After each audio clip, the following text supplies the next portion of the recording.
Halo anak-anak kelas 10. Minggu kemarin kita sudah belajar tentang heterogenitas sosial. Nah, saat ini kita akan belajar apa itu nilai sosial dan apa itu norma sosial. Dan apa pentingnya nilai sosial dan norma sosial di dalam kehidupan masyarakat ya. Nah, silakan kalian mengamati beberapa gambar yang ada di tampilan. Nah, menurut kalian, gambar mana yang menampilkan perbuatan baik? Sepanjang hidup manusia, seseorang itu akan hidup dan berhubungan dengan banyak orang lain di dalam masyarakat. Nah, di dalam melaksanakan hubungan tersebut, setiap orang itu berkeinginan bebas melakukan hal yang diinginkan tanpa ada batas. Namun, hal ini tidak mungkin dilakukan karena akan terjadi sebuah benturan dan konflik ya antar kepentingan masyarakat.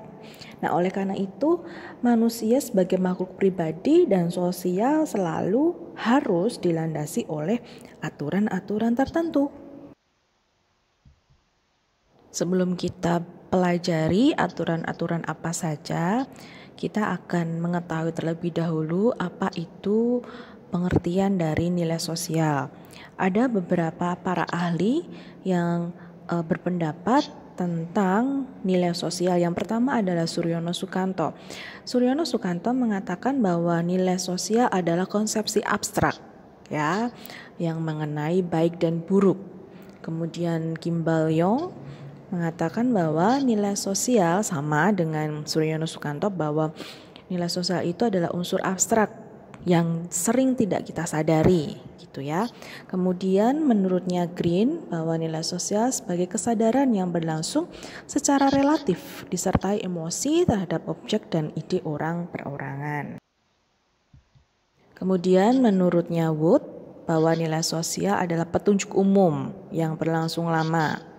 Kemudian menurutnya Lawang bahwa nilai adalah gambaran mengenai apa yang diinginkan, pantas dan berharga dan mempengaruhi perilaku orang-orang yang memiliki nilai tersebut. Untuk tokoh yang terakhir adalah Kluckhohn. Kluckhohn mengatakan bahwa semua nilai dalam setiap kebudayaan pada dasarnya mencakup 5 masalah nilai pokok. Yang pertama, nilai mengenai hakikat hidup. Yang kedua, mengenai hakikat karya. Yang ketiga, mengenai hakikat kedudukan manusia dalam ruang dan waktu.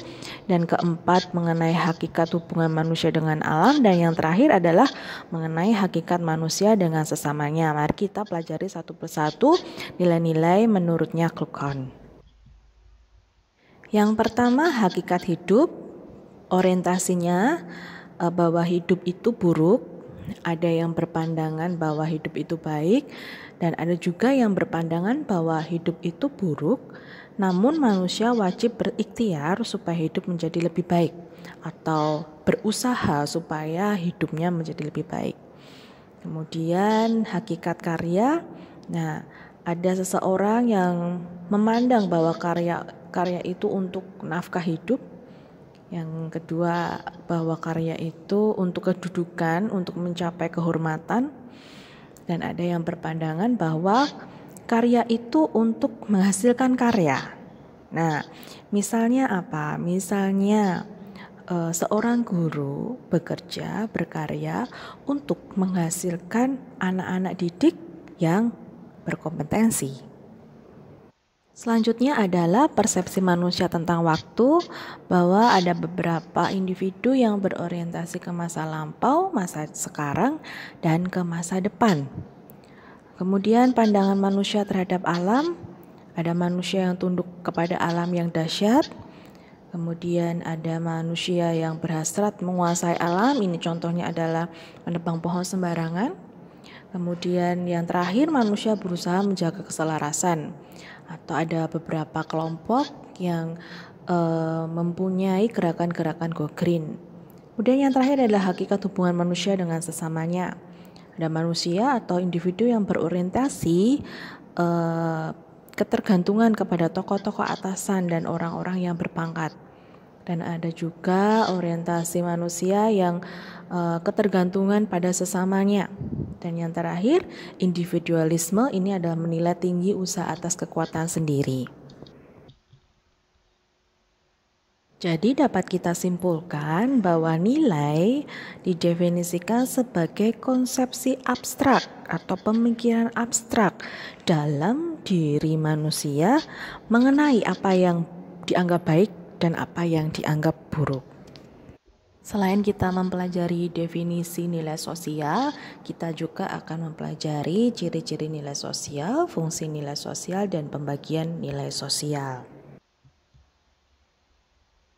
Ciri-ciri nilai sosial yang pertama adalah hasil interaksi antar warga, yang kedua adalah disebarkan antar sesama, dan yang ketiga adalah terbentuk melalui sosialisasi atau proses belajar.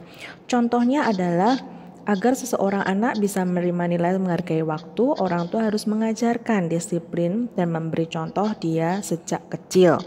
Nah, ini adalah ciri-ciri nilai dari ciri yang pertama, kedua, dan yang ketiga. Jadi nilai sosial itu hasil interaksi, disebarkan lewat sosialisasi, dan bukan bawaan sejak kecil. Untuk ciri nilai yang keempat, bagian dari usaha pemenuhan kebutuhan dan kepuasan sosial manusia. Contohnya adalah nilai menghargai antrean yang ada menjadi ukuran ketertiban seseorang, sekaligus menjadi aturan yang wajib diikuti. Ciri nilai sosial yang kelima adalah dapat mempengaruhi perkembangan diri seseorang. Contohnya adalah nilai lebih mengutamakan kepentingan pribadi akan melahirkan individu yang egois dan kurang peduli pada orang lain. Sementara nilai yang mengutamakan kepentingan bersama di atas kepentingan pribadi akan membuat individu menjadi lebih peka secara sosial. Untuk ciri nilai yang keenam adalah memiliki pengaruh yang berbeda antar warga masyarakat. Contohnya, masyarakat Eropa sangat menghargai waktu sehingga sulit memberikan toleransi pada keterlambatan. Sebaliknya di Indonesia, keterlambatan dalam jangka waktu tertentu masih dapat ditoleransi. Ciri-ciri nilai sosial yang terakhir atau yang ketujuh yaitu cenderung berkaitan satu sama lain dan membentuk sistem nilai. Ada 5 fungsi nilai sosial. Yang pertama adalah alat untuk menentukan harga dan kelas sosial seseorang dalam struktur stratifikasi sosial. Yang kedua adalah mengarahkan masyarakat untuk berpikir dan bertingkah laku. Dan yang ketiga adalah memotivasi manusia untuk berperilaku dan menjalankan peranannya. Fungsi yang keempat adalah alat solidaritas di kalangan anggota masyarakat. Dalam hal ini, nilai menuntun manusia untuk melakukan kerjasama dan menghilangkan perbedaan-perbedaan yang ada. Untuk fungsi nilai sosial yang terakhir adalah pengawas, pembatas, pendorong, dan penekan individu untuk selalu berbuat baik. Pengawas berarti nilai menjadi kendali atas tindakan-tindakan seseorang. Kemudian pembatas artinya tindakan-tindakan itu akan dibatasi oleh nilai-nilai yang ada di masyarakat. Nah, Bu Ritus tekankan lagi, ini adalah salah satu ciri nilai sosial dapat dipelajari melalui sosialisasi. Contohnya, seseorang anak belajar menghargai nilai persahabatan dari pergaulan dengan teman-temannya.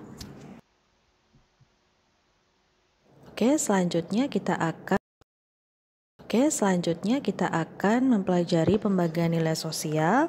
Klasifikasi nilai sosial menurutnya Profesor Notonegoro terbagi menjadi 3. Yang pertama nilai material, nilai vital, dan nilai kerohanian. Untuk nilai material adalah nilai atau segala sesuatu yang berguna bagi unsur fisik manusia. Contohnya adalah makanan, pakaian, papan, dan kesehatan. Yang kedua adalah nilai vital, yaitu segala sesuatu yang berguna bagi manusia untuk mengadakan kegiatan dan aktivitas. Contohnya adalah seorang siswa membutuhkan laptop atau handphone dan kuota untuk mengikuti pembelajaran daring. Untuk nilai yang ketiga adalah nilai kerohanian, yaitu segala sesuatu yang berguna bagi batin atau rohani manusia. Misalnya seseorang beribadah kepada Tuhan Yang Maha Esa. Untuk nilai kerohanian terbagi dalam 4 poin. Yang pertama adalah nilai kebenaran. Nilai kebenaran adalah nilai yang bersumber pada unsur akal manusia atau rasio budi cipta. Yang kedua adalah nilai keindahan.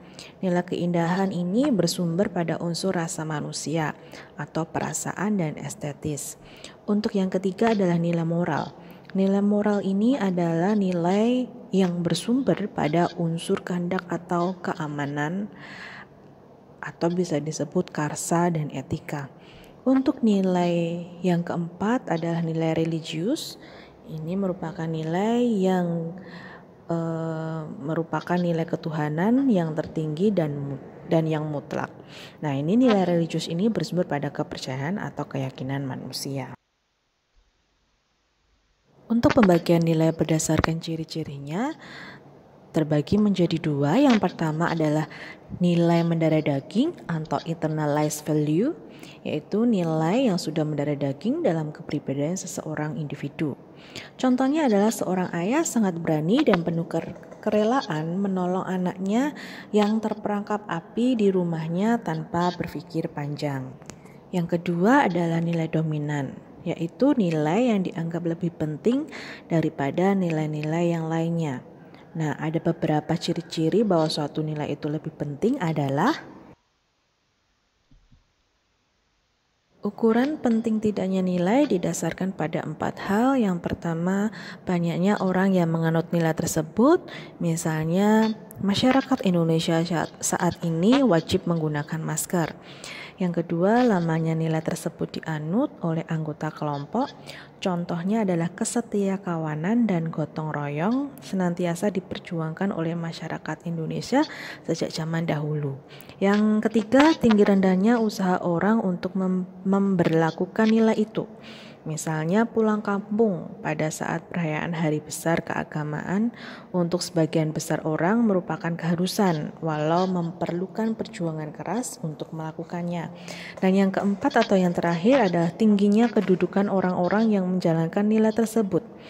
Contohnya adalah memiliki mobil atau barang-barang yang bermerek dapat memberikan kebanggaan atau prestis bagi seseorang.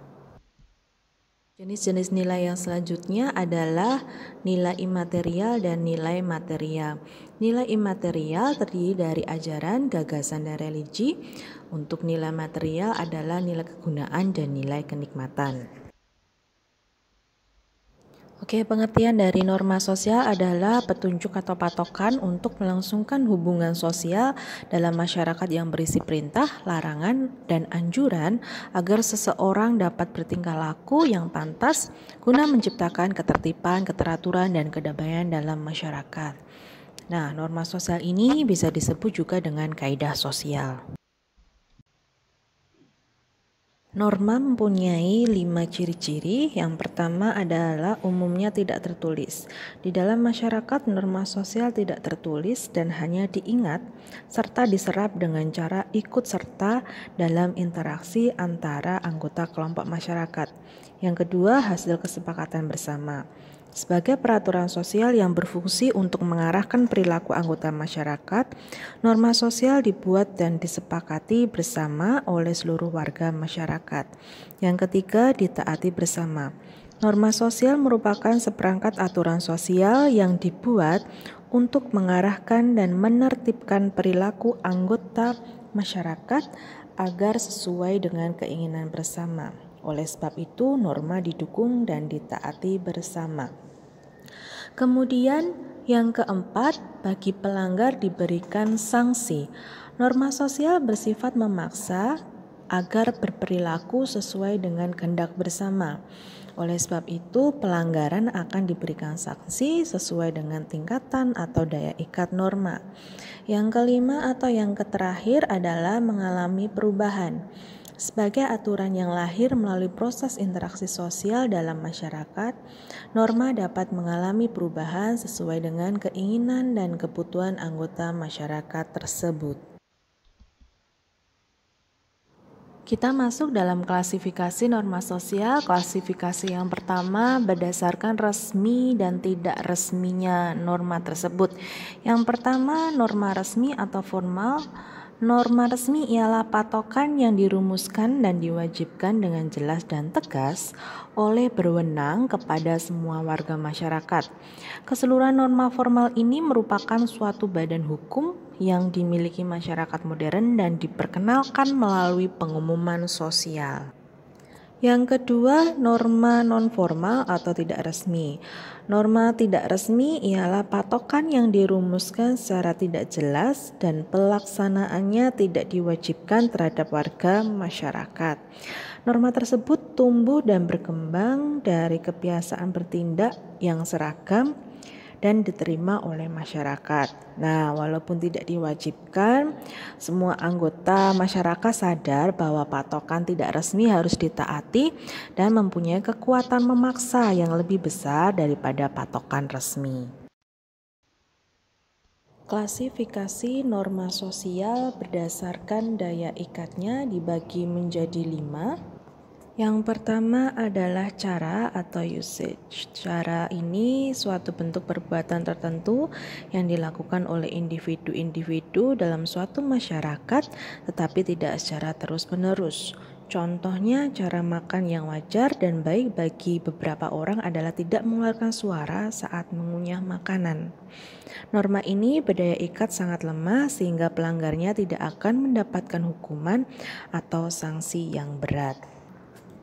Yang kedua adalah kebiasaan atau folkways. Kebiasaan merupakan suatu bentuk perbuatan berulang-ulang dalam bentuk yang sama serta dilakukan secara sadar dan mempunyai tujuan jelas yang dianggap baik dan benar oleh masyarakat tersebut. Contohnya pemakaian masker pada saat keluar rumah. Yang ketiga adalah tata kelakuan atau mores. Tata kelakuan adalah sekumpulan perbuatan yang mencerminkan sifat-sifat hidup dari sekelompok manusia yang dilakukan secara sadar guna melaksanakan pengawasan oleh sekelompok masyarakat terhadap anggota-anggotanya. Contohnya melarang membunuh, mencuri, atau menikahi kerabat dekat. Yang keempat adalah adat istiadat. Adat istiadat adalah kumpulan tata kelakuan yang paling tinggi kedudukannya karena bersifat kekal dan berintegrasi sangat kuat terhadap masyarakat yang memilikinya. Misalnya pelanggaran terhadap tata cara pembagian harta warisan dan pelanggaran terhadap pelaksanaan upacara tradisional. Yang kelima atau yang terakhir adalah hukum atau law. Hukum merupakan norma yang bersifat formal dan pada umumnya bersifat tertulis dan disahkan lewat lembaga negara. Contohnya adalah undang-undang lalu lintas. Klasifikasi norma sosial yang terakhir adalah berdasarkan aspek-aspeknya. Terbagi menjadi 5 norma. Yang pertama, norma agama. Norma agama adalah norma yang berdasarkan ajaran atau kaidah suatu agama, contohnya melakukan sembahyang kepada Tuhan. Yang kedua, norma kesusilaan. Norma yang didasarkan pada hati nurani atau akhlak manusia. Contohnya dilarang mencuri, dilarang korupsi. Yang ketiga, norma kesopanan. Norma yang berpangkal dari aturan tingkah laku di dalam masyarakat. Contohnya tidak meludah di sembarang tempat atau memberi atau menerima makanan dengan tangan kanan. Di Indonesia untuk meludah di sembarang tempat masih masuk dalam norma kesopanan, tetapi di beberapa negara, contohnya di Singapura, sudah termasuk dalam norma hukum. Yang keempat, norma kebiasaan. Norma kebiasaan merupakan hasil dari melakukan perbuatan yang sama secara berulang-ulang sehingga menjadi kebiasaan. Contohnya, membawa oleh-oleh apabila pulang dari suatu tempat. Yang kelima adalah norma hukum. Norma hukum adalah himpunan petunjuk atau perintah dan larangan yang mengatur tata tertib dalam suatu masyarakat atau negara. Contohnya, kewajiban membayar pajak. Nah, anak-anak, sudah kita pelajari apa itu nilai sosial dan norma sosial. Perlu kalian ketahui, yang harus kalian ingat-ingat adalah apabila ada contoh dari norma sosial itu contohnya selalu positif. Semisal membawa oleh-oleh, tidak meludah di sembarang tempat. Nah, itu adalah norma sosial. Ya, contoh dari norma sosial. Kalau contoh dari pelanggaran norma sosial, biasanya kalimatnya atau perbuatannya itu negatif. Semisal meludah di sembarang tempat, melanggar lalu lintas. Nah, itu adalah pelanggaran dari norma-norma sosial. Nah, harus kalian ingat ya anak-anak. Nah, dapat kita simpulkan bahwa nilai sosial adalah sesuatu yang abstrak. Sedangkan norma sosial itu merupakan perwujudan dari nilai sosial tersebut. Nah, anak-anak harus kalian ingat juga bahwa norma sosial di setiap daerah itu berbeda-beda. Jadi, di setiap daerah mempunyai aturan-aturan sendiri. Misalnya di Indonesia, untuk kasus LGBT di Indonesia masih belum bisa terima dan belum disahkan untuk hubungan LGBT. Tapi kalau di luar negeri, di Amerika, di Australia, LGBT sudah disahkan oleh negara. Sekian pembelajaran kita pada hari ini. Kita sudah belajar tentang nilai dan norma sosial. Silakan kalian pelajari dan pahami ya. Selamat belajar. Tuhan Yesus memberkati.